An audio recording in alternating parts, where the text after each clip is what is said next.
First time in Kolhapur. हो, बरोबर ऐकले तुम्ही. पहिल्यांदाच कोल्हापूरमध्ये जनरेशन म्युझिक अकॅडमी सुरू झालेली आहे. येथे सर्व प्रकारचे म्युझिक इन्स्ट्रुमेंट शिकवले जातात. ह्यांची एकूण 3 शाखा आहेत: सांगली, कोल्हापूर व इचलकरंजी. ह्यांचे वैशिष्ट्य म्हणजे सर्व एक्सपर्टीजद्वारा ट्रेनिंग दिली जाते. येथे guitar room, piano room, drum room, classical room असे वेगवेगळे AC रूम्स आहेत. जर तुम्हाला म्युझिक शिकायचं असेल तर फेमस हॅशटॅगचा रेफरन्स म्हणजे तुम्हाला यावंच लागते. मी नेहमी तुम्हाला वेगवेगळी नवीन माहिती देतोय. यांचा पत्ता व कॉन्टॅक्ट नंबर शेवटला मी दिलेला आहे.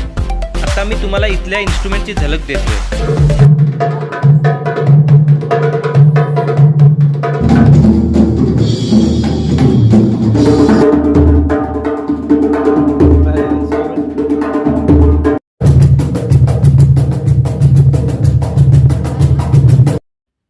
येथे गिटार, पियानो, ड्रम, पेटी, तबला,